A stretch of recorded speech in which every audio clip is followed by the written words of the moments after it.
Olá pessoal, meu nome é Vlad de Lisboa, trabalho para a GQ na América Latina e dando continuidade aos nossos vídeos tutoriais em português, hoje a gente falará um pouco de controle. Muito bem, muitas pessoas nos perguntam se os pontos de controle são essenciais para fazer um trabalho com LiDAR. Eu falo que sim, é importante sim os pontos de controle, não são essenciais porque você poderia gerar uma nuvem de pontos, né, sem a necessidade dos pontos de controle, porém eles são úteis e essenciais para avaliarmos, né, a precisão e exatidão de um modelo. Então aqui a gente exemplifica, né, que os control points, que nem são chamados muito, né, para a parte de fotogrametria, onde eles aumentam os modelos, né, então no nosso caso eles não são necessários para o fluxo de trabalho do TrueView. Mas os checkpoints, sim, né? Eles, apesar de não aumentarem esse modelo, eles são usados realmente para, como eu disse, né, para avaliar a precisão e exatidão de um modelo. Então, resumidamente, é a única forma que você tem de, através desses resultados da nuvem de pontos com os pontos de controle, de indicar para o teu cliente, né, ou provar para o teu cliente que a nuvem de pontos realmente estão bem georreferenciadas e com precisão e acurácia necessária. Então, assim, né, explicando um pouquinho a questão dos LiDARs em relação aos pontos de controle. Eles são usados, como eu comentei, né, por esses motivos, para comparar a nuvem de pontos, né, com esses alvos de coordenadas já pré-estabelecidos, que nós chamamos de checkpoints. Então, através disso, você consegue, além de verificar essa precisão e acurácia que você está tendo durante esse voo, você também consegue melhorar essa precisão e essa acurácia através de ajustes, né, que o próprio software nos apresenta. Então essa precisão, claro, ela é melhorada à medida que a falta de alinhamento entre as linhas elas são reduzidas, né? A gente chama de precisão entre as linhas. E essa acurácia também ela é medida, né, com a falta de alinhamento entre a nuvem de pontos e claro, né, os pontos de controle em solo. Então é com isso que a gente faz essas observações e fazemos esses ajustes depois dentro da nuvem de pontos. Então, assim, ao a gente comparar, né, o centro de cálculo desses pontos em solo, né, desses ground control targets que a gente fala, com as coordenadas dos pontos de controle, a gente pode com isso avaliar, né, o desvio de uma nuvem em relação aos pontos de controle. E aí dessa forma a gente consegue calcular essa precisão e ajustar também essa precisão dentro do próprio LP360. Okay? Então aqui nós temos algumas diferenças básicas, onde a gente chama de ground control points, né, que são na verdade um ponto, né, que a gente estabelece em solo, isso com marcações, inclusive, né, que pode ser definido aqui no Brasil através, por exemplo, de marcos conhecidos do próprio IBGE, ou marcações que a gente foi no local, né, efetuamos as marcações, colocamos um ponto de controle estabelecido, e com isso a gente consegue importar essas coordenadas para dentro do software para fazer esse tipo de avaliação. Ou nós também trabalhamos com Ground Control Targets, que é esse da direita aqui. Nós temos inclusive um equipamento nosso chamado Accuracy Star, que é onde você define, né, o centro através de um equipamento como esse. No caso desse Smart Target que a gente faz, né, que a gente fala, ele facilita muito o teu processamento dentro do LP360 na hora de você estar ajustando essa nuvem de pontos, né, com esse dispositivo. Aqui nós damos alguns exemplos, né, de checkboards, né, checkpoints que você pode estar utilizando. Alguns clientes eles gostam mais de utilizarem marcação, inclusive com call, né, colocar uma marcação com call, pintar realmente uma faixa onde está sendo efetuado o voo. Com isso você não corre o risco de você ter, por exemplo, uma mudança desse alvo, ou por algum motivo alguém mexeu nesse alvo, ou o próprio vento tirou esse alvo de lugar, né? Então eles preferem essas marcações via call, né? Que acaba sendo um pouquinho mais prática, mas é um opcional, né? Cada um trabalha de uma determinada maneira. A vantagem de você ter alvos, procurar, né, ter alvos brancos, né, com uma cor branca, porque depois lá nos dados LiDAR, na nuvem de pontos, fica mais fácil de você estar identificando quando você visualiza essa nuvem de pontos de uma maneira que a gente chama de intensidade. Então você muda a visualização por intensidade, você consegue visualizar muito, muito facilmente, né, esse alvo quando você tem vamos dizer assim, esse contraste entre uma parte preta com uma parte branca no alvo. Então por isso que a gente recomenda esse tipo de alvo aqui para o ajuste, para verificação, né, do centro do alvo que você está trabalhando. E aí a Accuracy Star, como eu já comentei, né, a gente chama de Ground Control Points, né, ele é Control Target, né, ele é, na verdade, um alvo inteligente. Então ele consegue ser detectado de uma maneira automatizada no software. Essa antena, lógico, ela é colocada de preferência num tripé, então você coloca um tripé, coloca um rover em cima dessa antena, aí você depois no software você só mede essa lateral aqui, essa diagonal entre uma das pás da antena com o centro do tripé, né? E aí com esse valor você entra com esse valor no software para ele fazer esse cálculo automatizado dessa antena. Então acaba ficando mais fácil, né, você fazer esse ajuste através dessa Accuracy Star que nós fornecemos.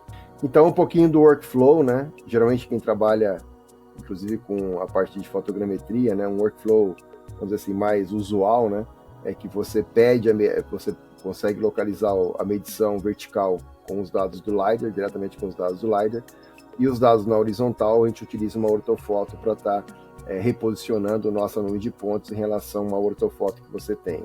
Também seria possível você fazer isso através, na vertical, através do LiDAR, e na horizontal, utilizando uma nuvem de pontos colorida. O problema da nuvem de pontos colorida é que nem a gente fala, né, ela é uma colorização indireta, então nem sempre é fácil, né, você localizar o centro do teu alvo visualizando uma nuvem de pontos colorizada. E lógico, né, se você mudar para intensidade, fica mais fácil, não é tão preciso, fica mais fácil, mas também não é tão usual, vamos dizer assim, né, como utilizando a ortofoto para esse tipo de ajuste.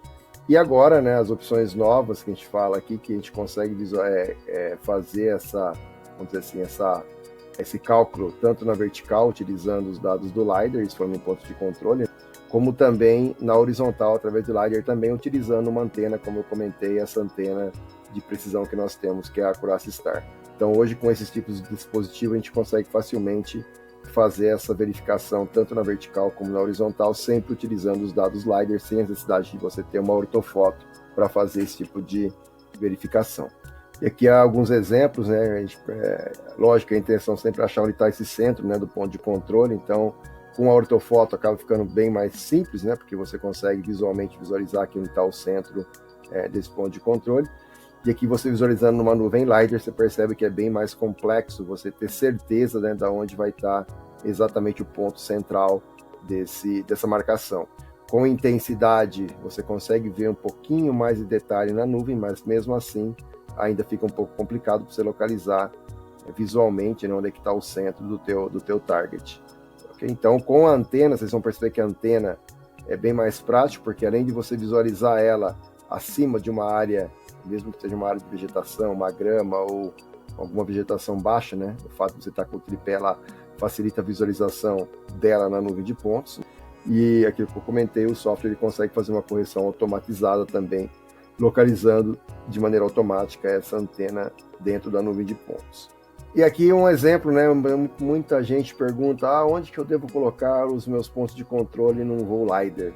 Então, num voo como esse que está aqui na tela, aqui um exemplo clássico, que está o triângulo aqui em vermelho seria os nossos pontos de controle, a linha negra, preta seria as minhas linhas de voo, e o azul seria a minha área de voo.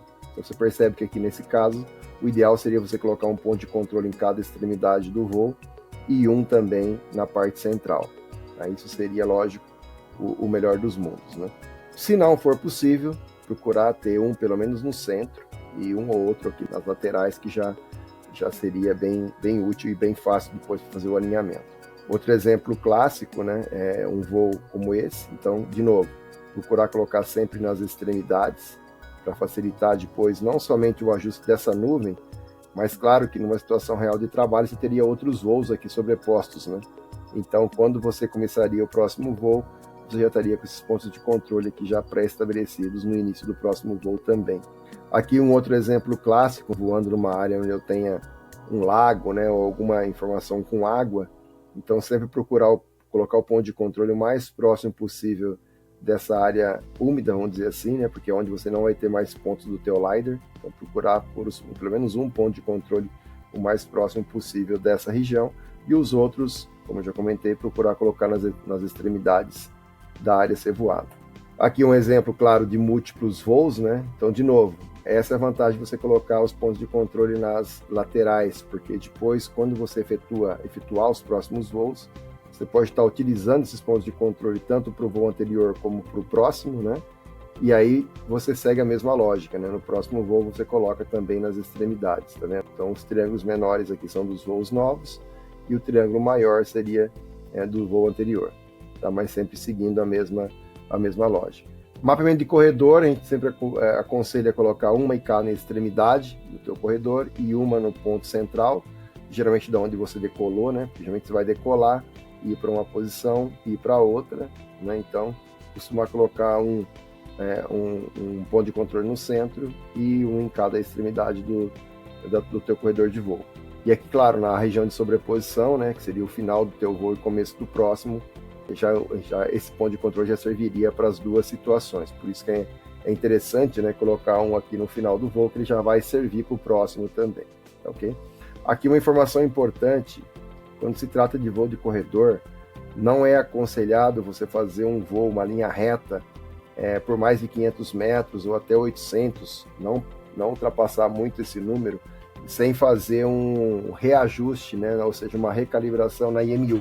Porque a IMU, a partir desse ponto, ela tende a entrar num processo de stand-by, e aí você vai ver um fenômeno chamado IMU Drift, né, que ele vai perder a acurácia e precisão, ou seja, ele vai começar o voo com precisão e acurácia boa, mas mais no final dessa linha ele começa a diminuir essa precisão e acurácia também. Então é aconselhado depois dessa distância, né, fazer um realinhamento, principalmente se você estiver numa linha de voo reta. Se for uma linha de voo mais curva, o problema não é tanto, mas se for uma linha de voo reta, né, é aconselhado fazer essa recalibração da IMU após essa distância de voo.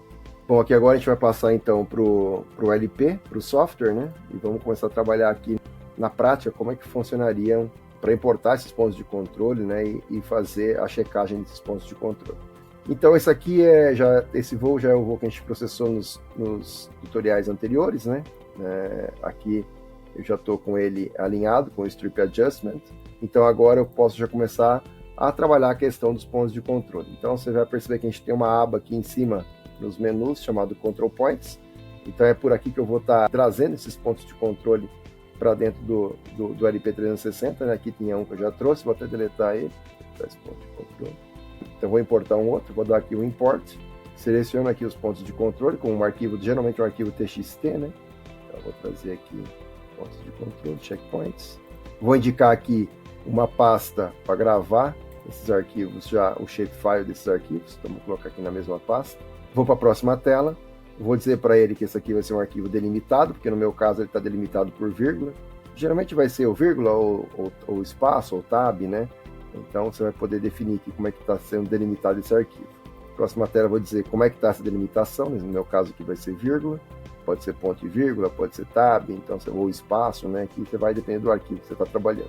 Próxima tela, o que indica cada coluna. Então a primeira coluna minha aqui vai indicar o ID, a segunda, nesse meu caso, coordenada em Y, a terceira em X e a quarta vai ser elevação. Vou dar um finalizar, ele vai importar já esses pontos de controle, vocês vão perceber que eles já apareceram aqui no meu mapa, na cor verde, né? Que é essa cor que está aqui. Se eu clicar duas vezes aqui na cor, no íconezinho, eu posso mudar esse ícone, quero colocar triângulo, e esse triângulo eu quero que ele seja vermelho.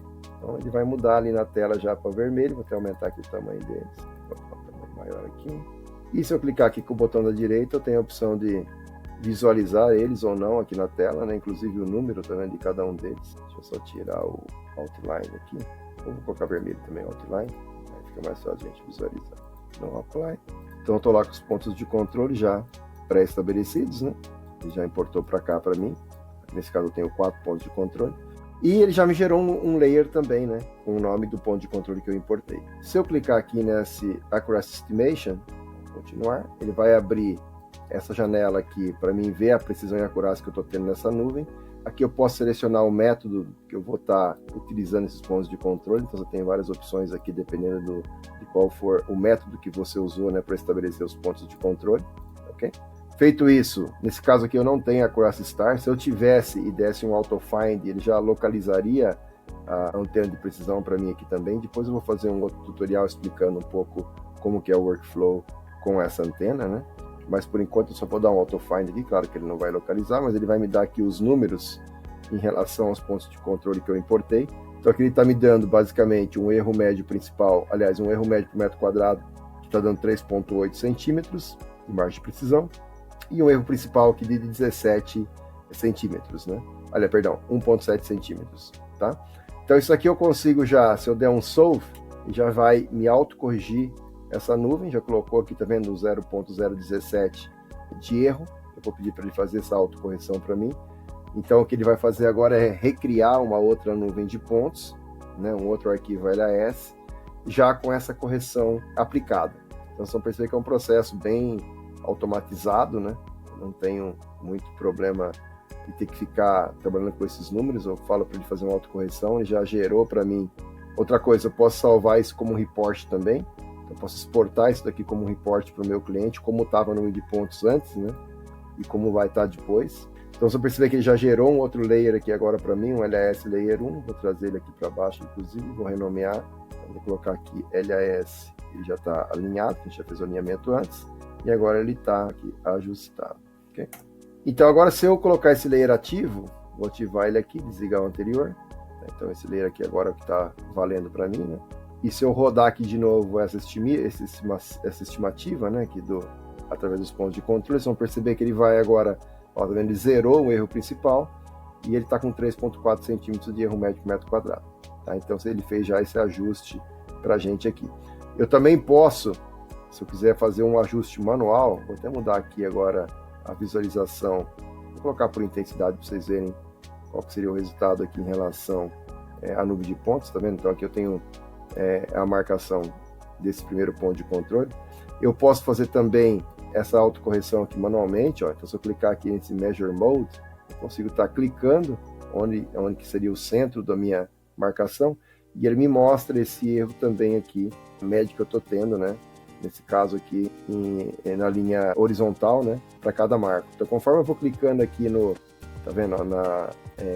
Nos pontos de controle, já me mostra onde é que estão os pontos para mim fazer esse ajuste manual. Então pode ser um ajuste manual ou pode ser um ajuste na vertical automatizado também. E se eu tiver com a minha Accuracy Star, eu também vou fazer esse ajuste na horizontal também de maneira automatizada, ok? Então esses são os métodos, né, de ajuste através dos pontos de controle. Você também pode, de novo, salvar um outro report aqui com os dados da precisão anterior e depois da correção, né? Então você tem esse report aqui para você estar salvando e enviando para o teu cliente também após esse ajuste. Bom, acho que de ponto de controle seria isso. Se vocês tiverem alguma outra dúvida, podem enviar um e-mail diretamente para o suporte da GeoQ ou através do meu e-mail, que é vlad.lisboa@mdgroup.com. Muito obrigado, pessoal, e nos vemos no próximo tutorial.